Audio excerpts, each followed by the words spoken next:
안녕하세요. 사연을 부탁해입니다. 오늘의 사연을 소개하겠습니다.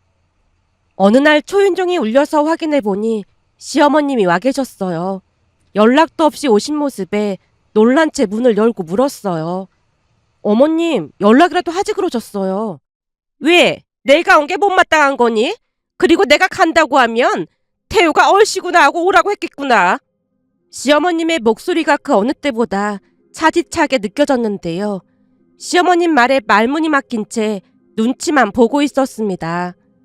집 리모델링 했다고 하더니 아주 잘 꾸며놨구나. 집 위치도 나쁘지 않고 해서 오래 살 생각이라 그이가 신경을 많이 썼어요. 내가 볼 땐 대한민국에서 네 팔자가 제일로 좋은 것 같아. 네? 그게 무슨 말씀이세요? 그렇잖니. 능력 있는 남편 만나서 얼마나 팔자 편하게 살고 있어. 그러면서 남편 뒤에 숨어서 시댁 가족들을 무시나 하고. 너 그러는 거 아니다. 어머님, 무시하거나 그런 적 없습니다. 없긴 왜 없어. 지들은 잘 먹고 잘 살면서 첫째 내가 힘들어서 돈 좀 빌려달라고 했더니 돈 없다고 딱 잘라서 거절했다면서. 돈은 그이가 관리하다 보니까 저는 어떻게 돌아가는지 잘 모릅니다. 그런데 그런 말씀하시는 건 잘못된 것 같습니다. 이봐라, 넌 항상 이렇잖니. 나는 모르는 일이다 이러면서 네 남편 뒤에 숨어 있잖니. 근데 내가 들어보니 이런 일은 보통 여자들이 나서서 말리는 경우가 많다고 하더구나.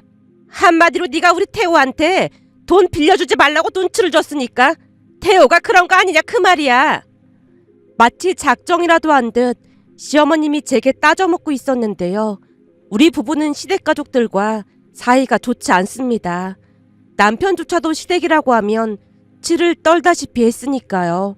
시어머님이 쉴 새 없이 불만을 토해내는 모습을 보며 말려들면 안 되겠다는 생각이 들어 제가 조용히 물었어요. 어머님, 근데 혹시 무슨 일이 있어서 오신 거예요? 넌 시어머니가 왔는데 물 한 잔도 안 줄 셈이야? 아, 음료 드릴까요? 뭘로 드릴까요? 니네는 비싼 주스 먹고 그럴 거 아니야. 나도 그거 한 잔 마셔보자꾸나. 라는 시어머님의 말에 주스를 컵에 따라 가져다 드렸는데요. 주스를 빤히 바라보던 시어머님이 말했습니다. 이런 주스나 먹고 팔자가 늘어졌네 늘어졌어. 근데 넌 다시 일하러 나갈 생각은 없는 거야? 그이가 그냥 지우랑 예준이 키우는데 집중하라고 해서 우선은 육아에 전념할 생각입니다. 둘 다 학원 다니고 그러던데 네가 할 일이 뭐가 있다고 육아에 전념한다는 소리를 하는 거니? 암튼 그 문제는 저희 부부가 알아서 하겠습니다. 왜? 내 말이 기분 나쁜 거니? 사실 네가 우리 아들 덕분에 편히 살고 있는데 이 정도 잔소리 정도는 그냥 참고 넘어가야 하는 거 아니겠니? 우리 첫째네는 내내 얼마나 고생을 하는지 몰라. 근데 너는 이렇게 편히 사니까 첫째가 얼마나 부럽겠어. 라고 말하던 시어머님의 표정이 내내 싸늘하기만 했습니다. 하지만 그런 적이 한두 번이 아니었기에 저도 조금씩 익숙해져 갔다고 해야 할까요?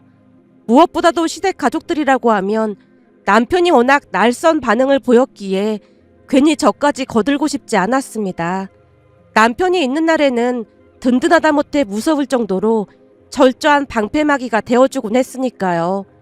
그날 시어머님의 말에 제가 별 반응을 보이지 않자 재미가 없어졌던 것인지 드디어 시어머님이 본론을 꺼냈어요.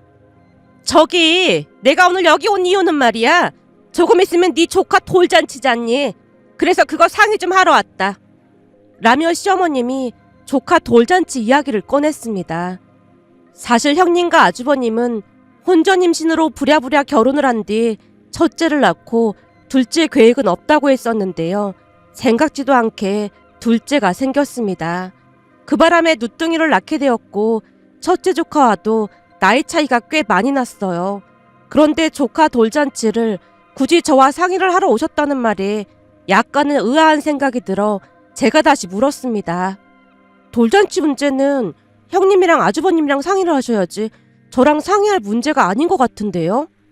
첫째랑은 이미 상의하긴 했지. 근데 너한테 부탁할 게 있으니까 말 꺼낸 거 아니겠니? 돌잔치 하는데 제가 도와드릴 게 뭐가 있을까요? 순간 또 무슨 허무맹랑한 이야기를 꺼낼까 싶어 제가 눈을 커다랗게 뜨고 시어머님을 바라봤는데요. 역시나 시어머님 입에서 충격적인 말이 새어나왔습니다. 너도 알다시피 첫째 내가 사는 게 좀 힘들잖니. 근데 아무리 둘째라고 해도 돌잔치를 안 해줄 순 없고 말이야. 특히나 니들이 전에 예준이 돌잔치를 워낙 요란하게 하다 보니 네 형님 입장에서는 이래저래 많이 심란한 것 같아 보이더라고. 어머님, 우리가 둘째 돌잔치를 요란하게 했다니요. 둘째는 민폐가 될까 싶어서 오히려 집에서 가족들끼리만 간단하게 했잖아요. 물론 집에서 하긴 했지만 무슨 파티 마냥 그렇게 꾸미고 했잖니. 그러니 네 형님 입장에서는 얼마나 부러울 거야. 그거 제 손으로 직접 다 꾸민 거라 별것도 없었는걸요? 그 말은 사실로 제가 직접 꾸미고 가족들만 초대해서 간단하게 돌잔치를 했으니까요. 그런데 제가 그 말을 꺼내자마자 시어머님이 반색을 하며 말했습니다. 내 말이 그 말이야. 그때 네가 그걸 혼자 다 꾸미고 했잖니? 네, 그랬죠. 그이가 도와주긴 했지만 풍선도 제가 직접 기계로 다 불었고 장식품도 인터넷에서 일일이 사서 꾸미긴 했죠. 그래, 그때 보니까 무슨 전문가가 한 것보다 훨씬 좋아 보이더구나. 그래서 말인데 이번에 네 조카 돌잔치도 네가 좀 도와줬으면 한다. 네? 제가요? 네 형님은 내내 일하러 다녀야 하는데 넌 집에서 할 일도 별로 없잖니. 그러니까 네 형님 기죽지 않게 네가 좀 도와줘. 내가 보니 장소도 여기가 딱 좋을 것 같더구나. 역시나 시어머님은 저를 실망시키지 않았습니다. 한마디로 우리 집이 리모델링 공사를 해서 집도 깨끗하고 좋아 보이니까 우리 집에서 돌잔치를 하고 싶다는 그런 말이었습니다. 그것도 돌잔치 분위기가 나도록 제가 직접 다 꾸미고 돌상까지 차리라는 그런 말임에 틀림이 없어 보였어요. 시어머님의 말에 어찌나 황당하던지 제가 말문이 막힌 채 시어머님만 뚫어져라 바라보다 물었습니다. 혹시 형님이 그러자고 한 거예요? 네 형님은 그러고 싶은 생각이 굴뚝 같아 보이긴 하는데 대놓고 너한테 부탁을 할 수 없으니 나한테 부탁을 한 거 아니겠니? 네가 작은 엄마인데 그 정도는 해줄 수 있는 거지? 아니요, 어머님. 저는 못하겠습니다. 못하겠다니? 내가 이렇게 찾아와서 부탁까지 하는데 못해? 왜 못해? 대체 왜 못하냐고? 돌잔치를 하려면 형님 집에서 해야 하는 거지 우리 집에서 하는 거 자체가 말이 안 되는 거죠. 거기다 돌잔치 준비는 부모가 해야지 그걸 작은 엄마인 제가 왜 해야 하는 거죠? 너 지금 말 다 했니? 내가 방금 전에 다 설명했잖아. 네가 한번 해본 적이 있으니까 잘 알 거 아니야. 그러니까 동서지간끼리 도와주면 좀 좋아? 암튼 저는 못하니까 그렇게 아세요. 제가 그 어느 때보다 단호하게 말을 하자 시어머님이 집안이 떠내려가라 소리를 지르다가 돌아갔습니다. 시어머님이 돌아가고 난 뒤에도 어이가 없어서 할 말을 잃고 말았는데요. 시댁 가족들의 생각을 도무지 이해할 수가 없었거든요. 그러면서 문득 예전 일들이 주마등처럼 스쳐 지나갔습니다. 잠시 시댁 이야기를 하자면 시댁은 아들 둘에 우리 남편은 둘째 아들입니다. 남편 말에 따르면 아주 오래전부터 시부모님이 장남인 아주버님과 남편을 차별했다네요. 그 차별이 얼마나 심했던지 남편은 시부모님께 큰 애정이 없어 보였습니다. 그나마 다행이었던 것은 공부에 소질이 없었던 아주버님과는 다르게 남편은 공부를 잘하는 편이라 좋은 대학에 들어갔고 졸업 후에는 대기업에 취업을 했습니다. 대학에 합격했을 때도 등록금마저 생색을 내면서 줬다는데 나중에 전부 갚으라고 당부까지 했다네요. 딱 등록금만 내주셨기에 남편은 대학생활 내내 쉴 새 없이 아르바이트를 하면서 학자금 대출로 학교를 졸업했습니다. 그런데 대학을 졸업하고 대기업에 취업을 하자마자 시어머님이 남편을 앉혀놓고 말했다네요. 땡땡전자면 우리나라 최고 기업에 들어간 건데 너도 이제 집에 생활비 보탤 생각해. 그리고 그때 우리가 빌려준 대학 등록금도 다 갚을 생각하고. 대학 등록금? 내가 진짜 궁금해서 그러는데 내가 이 집 친자식은 맞는 거야? 뭐?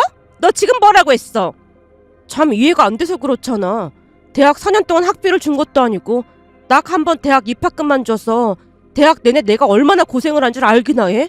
근데 그 입학금까지 갚으라고? 진짜 대단하다 대단해. 그러면서 지방에 있는 대학 들어간 형한테는 학비에다 생활비도 아낌없이 줬잖아. 대학생이 명품백을 메고 다니는 게 말이 된다고 생각해? 그동안 참고 참았던 울분이 터져나와 남편이 따져 물었다는데요. 시부모님이 남편에게는 돈이 없다고 하루가 멀다 하고 앓는 소리를 했지만 그 와중에도 아주버님은 돈을 펑펑 쓰고 다녔다네요. 아주버님은 대학을 다니면서 중고차를 사달라고 졸라서 사준 건 아무것도 아니었고 명품백도 메고 다녔다고 했으니까요. 그 명품백도 아주버님이 먼저 말을 꺼냈다는데 평소 아주버님은 남편이 명문대에 들어간 걸 못마땅해 했다네요. 그러던 어느 날은 내내 아르바이트를 하고 돌아온 남편이 찬밥에 물을 말아서 김치만 꺼내놓고 밥을 먹고 있었다는데요. 아주버님이 비꼬며 말을 걸었다네요. 명문대를 다니면 뭐하겠어. 대학생활도 못 즐기면서 죽어라 일만 하는데. 내 인생은 내가 알아서 할 거니까 남의 일에 신경 끄지. 뭐? 남의 일? 네가 그렇게 싸가지가 없으니까 부모님이 널 싫어하는 거 아니야. 그러는 형이야말로 하라는 공부는 안 하고 부모님 돈으로 명품백이나 사고 그러는 게 잘하는 짓이야? 뭐? 이게 어디서 형한테 꼬박꼬박 말댔구야. 공부 좀 잘한다고 네가 날 무시해? 라며 아주버님이 물이 말아진 밥그릇을 남편 머리 위에 냅다 부어버렸고 그 바람에 남편도 눈이 돌아간 채 집안이 떠내려가라 소리쳤답니다. 지금 뭐하는 짓이야? 형이면 형답게 행동해. 이게 어디서 공부 좀 잘한다고 형을 무시해? 라며 아주버님과 남편이 멱살까지 잡고 심하게 다투기 시작했다는데요. 결국 시끄러운 소리에 시부모님이 방에서 나와 광경을 목격했고 화가 난 얼굴로 시어머님이 남편에게 다가가서 남편 뺨을 올려 붙였답니다. 이게 오냐 했더니 어디서 형한테 이따위로 행동해. 대학 좀 좋은 데 다닌다고? 눈에 뵈는 게 없어?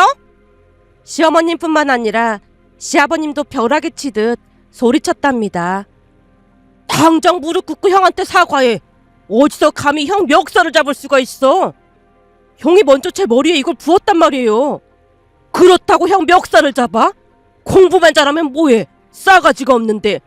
아버지 없으면 형이 아버지 대신인데 어디서 형한테 이따위로 행동해. 당장 형한테 무릎 꿇고 사과해. 라며 사과를 강요했고 억울한 마음이 가득했지만 남편이 무릎까지 꿇고 사과했답니다. 그 모습에 아주버님이 의기양양한 표정으로 말했고요. 어때? 우리 집에서 네 위치 잘 봤지? 그러니까 앞으로 까불지 말고 알아서 기어. 알겠어? 그럼 우리 장남한테 대들긴 누가 대들어. 한 번만 더 네 형한테 이따위로 했다가는 국물도 없을 줄 알아. 라고 말을 한 뒤 남편만 덩그러니 남겨둔 채 세 사람이 거실로 나가서 희락락하고 있었답니다. 물론 그전부터 가족들에게 정이 떨어졌지만 그날 이후 남편의 마음은 완전히 닫혔다고 했습니다. 그날 이후 대학을 졸업하면 집에서 나와 홀로 살아야겠다는 생각뿐이었다고 했으니까요. 그 뒤 대학을 졸업하고 취업을 하자마자 예전에 빌려줬던 대학 입학금을 달라는 말에 이자까지 쳐서드리고 조용히 말했답니다. 이제 취업도 했으니까 저 혼자 나가 살겠습니다. 나가던 말던 우린 관심 없으니까 알아서 하고 그 뭐냐 너 좋은 회사 들어갔는데 집에 매달 돈은 보내야지. 우리가 널 키워준 게 있는데 설마 다 컸다고 모른 척 하겠다는 건 아닌 거지? 옷도 형이 입던 거 다 물려입고 했는데 돈이 많이 들어갈 것도 없었잖아요. 결혼할 때 돈 보태주실 거 아니면 그런 말 하지 마시죠. 형이 엄마 아버지가 다 뒷받침해주겠지만 저는 혼자 해결해야 하잖아요. 저는 엄마 아버지 재산 10원 한 푼 관심도 없고 어차피 한 푼도 안 주실 거잖아요. 그러니까 저한테 생활비 보태라는 말 하지 마세요. 당연하지. 우리 재산은 전부 네 형한테 줘야 받는 거지. 그럼 생활비 달라고 안 할 테니까 재산 포기각서 그런 거 써야 한다. 걱정하지 마세요. 써달라는 거 다 써드릴 테니까. 대신 두 분도 저한테 돈 달라는 소리는 하지 마세요.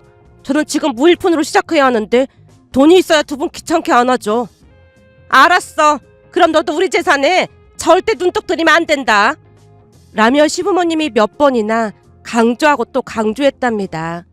그 뒤 남편은 대기업에 입사를 했고 정말 열심히 살았습니다.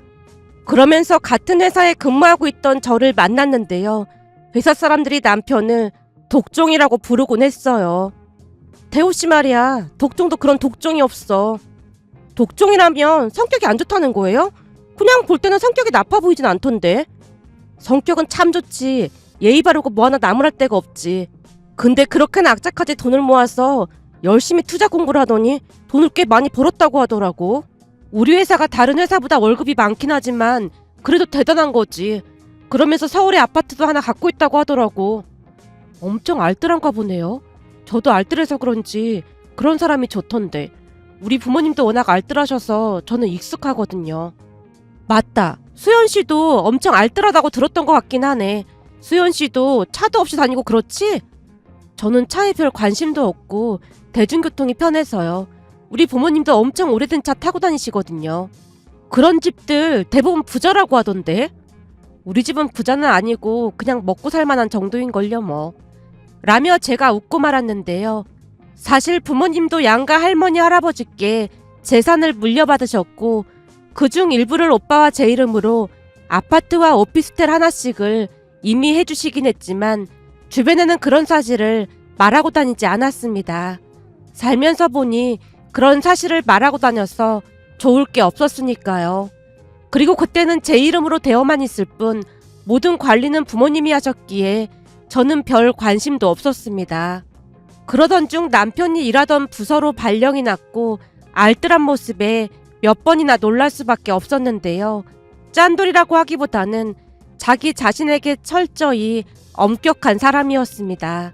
같이 일을 하다 보니 조금씩 가까워져 갔고 연인이 된 뒤부터는 데이트도 많이 했기에 데이트 통장을 만들어서 서로 부담을 줄이기도 했는데요. 어느 날 제가 먼저 통장을 만들자고 제안을 했어요. 내가 들어보니 요즘은 데이트 통장 그런 것도 많이 만든다고 하더라고. 데이트 통장? 근데 그거 여자들이 엄청 싫어한다며. 저번에 인사팀의 주연 대리가 남친이 데이트 통장 만들자고 해서 헤어졌다고 하던데. 여자들은 그런 거 싫어하는 거 아니었어? 난 생각이 다른걸. 그게 있으면 서로 부담도 되지 않고 좋잖아. 태호 씨도 알다시피 나도 많이 절약하는 스타일이잖아. 그러다 보니 통장 만들어서 부담 없이 쓰자는 말이야. 말만으로도 참 고마워. 같이 쓰는 돈인데 고마울 게 뭐가 있어. 소연이 너가 마음에 들었던 이유가 그런 소탈함 때문이었어. 그냥 나랑 형편이 비슷한 게 마음에 들었거든. 라며 남편이 안심하는 눈치였습니다. 하지만 시간이 지나 결혼 이야기가 나왔고 결혼을 앞두고 제가 모든 사실을 말하자 남편이 놀란 채 말했습니다. 오? 그게 정말이야? 그럼 나랑 차이가 너무 많이 나는 것 같은데? 차이가 날 게 뭐가 있어. 태호 씨도 집 산 거 있다며. 그리고 명의만 내 거지 부모님 재산이나 마찬가지야. 제가 남편을 애써 위로하고 있었지만 여전히 침울한 표정으로 남편이 대답했어요. 전에도 말했지만 우리 부모님은 우리를 도와줄 여력이 전혀 안 돼. 이런 말까지 하기 좀 그렇지만 결혼식장에도 부르고 싶지 않을 정도거든. 그건 태호 씨한테 익히 들어서 잘 알고 있잖아. 그런 거 다 알고 만난 거니까 걱정하지 마. 근데 내가 이거 하나는 약속할게. 우리 부모님이 힘들게 하거나 그러지 못하게 철저하게 방패막이가 되어줄게. 뭘 그렇게 방패막이라는 말까지 쓰면서 말하는 거야. 제가 웃어 넘기려고 하자 남편이 다시 말을 꺼냈습니다. 나중에 겪어보면 내가 왜 이랬는지 알게 될 거야. 자기가 생각하는 것보다 훨씬 더 최악이거든. 라며 남편이 양미간을 잔뜩 찌푸렸습니다. 하지만 그때까지만 해도 저는 부모 자식 사이가 나빠봐야 얼마나 나쁠 수 있을까 심각하게 생각하지 않았는데요. 우선 결혼식 준비부터 잡음이 생기기 시작했습니다. 결혼식 관련 모든 것을 우리에게 맡겼던 친정 부모님과는 다르게 시부모님은 사사건건 힘들게 했습니다. 우선 결혼식을 앞두고 있던 어느 날 시어머님이 우리 둘을 불러서 말했어요. 다름이 아니라 우리가 아들만 둘인데 첫째는 혼전 임신으로 부랴부랴 결혼을 해서 혼수나 그런 걸 제대로 못했잖니. 그래서 말인데 니들 결혼할 때는 격식을 다 갖춰서 하고 싶구나. 격식이라니? 무슨 격식? 그러니까 왜 그런 거 있잖아. 혼수라든지 그런 거. 니들은 둘 다 대기업 다니고 그러니까 여유가 있을 거 아니야. 엄마 아버지가 나한테 해준 게 뭐가 있다고 혼수를 바라는 거야? 얘 좀 봐. 널 이만큼 키워줬는데 우리가 해준 게 없긴 왜 없어. 나 혼자 큰 거지 해주긴 뭘 해줘. 그동안 없는 자식 취급하더니 이제 와서 부모 노릇을 해보겠다는 거야? 미안한데 그건 안 될 것 같으니까 꿈에도 생각하지 마. 암튼 넌 꼭 그렇게 정 떨어지게 말을 해야 속이 시원하니? 혼수 받고 싶으면 엄마 아버지가 돈을 좀 보태주던지. 그럼 혼수 생각해볼게. 남편이 담담하게 말을 하자마자 시어머님이 버럭했습니다. 뭐? 돈을 못해? 우리가 그럴 돈이 어딨다고 돈을 못해? 형한테 보태줘야 하는데 나 줄 돈이 어딨겠어. 그러니까 우리 결혼식에 신경 쓰지 마. 내가 듣기로는 형네는 맨날 돈 없다면서 돈 달라고 징징대는 것 같던데 우리는 다 알아서 하겠다는데도 왜 끼어들고 그래? 오히려 고마워해야 하는 거 아니야? 우리 결혼식에 감나라 배나라 하고 싶으면 엄마 아버지 리마인드 웨딩하면서 그때나 신경 쓰던지 해. 라며 남편이 딱 잘라서 말을 하자 시어머님 표정이 울그락불그락 해져 있었습니다. 하지만 그런 남편의 방법이 통하긴 했던 모양으로 그 뒤 2번 다시 혼수 관련 이야기는 꺼내지 않았어요. 그때 확실하게 느낀 게 있었는데요. 시부모님은 혹여나 남편이 돈을 달라고 할까 싶어 매사에 노심초사하는 모습이었습니다. 아주버님에게는 아낌없이 돈을 줬지만 남편에게는 1,000원짜리 한 장도 주기 싫어했으니까요.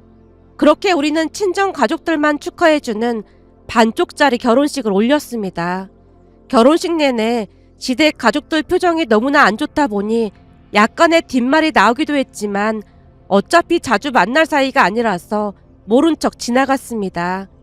결혼식을 하고 2달쯤이 지났을 무렵 시어머님이 집들이를 하라고 달달 볶아대는 바람에 어쩔 수 없이 집들이를 했지만 그날 집에 온 형님과 아주버님 표정이 말이 아니었어요. 특히나 형님 표정이 압권이었는데요. 우리 집이 형님네 집보다 크다며 금방이라도 눈물을 떨굴 듯한 표정으로 말했어요. 우리는 코딱지만한 집에서 사는데 그것도 대출까지 잔뜩 끼어있는데 동서랑 서방님은 이 넓은 집에서 살고 진짜 좋겠네요. 우리는 언제 이런 집에서 살아볼까요? 돈 없는 부모 만난 우리 딸도 너무 불쌍하네요. 라며 형님이 눈물을 흘리는 바람에 집들이가 엉망이 됐고 형님과 아주버님이 돌아가자마자 시어머님이 소리쳤습니다. 그러게 무슨 신혼집을 이렇게 큰 데로 얻었어? 혹시 네 형이랑 형수 속 뒤집어지라고 일부러 그런 거 아니야? 우리가 스스로 벌어서 장만한 집인데 큰 평수를 구했던 말던 엄마가 무슨 상관이야? 우리가 그렇게 싫으면 앞으로 얼굴 안 보고 살면 되겠네. 라며 역시나 남편이 정색을 한 채 시부모님을 내쫓다시피 했습니다. 그뒤 한동안 시댁가족들과 연을 끊고 살았는데요. 어느 순간부터 시어머님이 다시 연락을 해왔고 급기야는 어떻게 알고 온 것인지 새로 이사한 집까지 찾아와서 형님네 둘째 돌잔치를 우리 집에서 준비하라는 말도 안 되는 소리를 하다가 돌아갔습니다. 결국 그날 남편이 퇴근해서 들어오자마자 있었던 일에 대해 하나도 빠짐없이 말을 했고 그 즉시 남편이 시댁으로 쫓아가서 난리를 쳤던 모양이었습니다. 그날 밤 시어머님이 제게 장문의 문자를 보내왔는데 문자 내용에는 저를 원망하는 소리만 가득할 뿐이었습니다.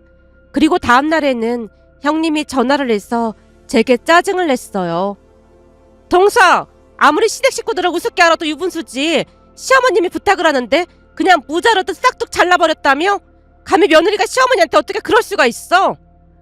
그럼 형님은 우리 집에서 형님네 둘째 돌잔치 하는 게 말이 된다고 생각하세요? 형님 자식인데 제가 왜 돌잔치를 준비해야 하는 거죠? 그것도 우리 집에서요. 그거야 동서네 집이 넓기도 하고 이번에 공사까지 싹 다 했다며.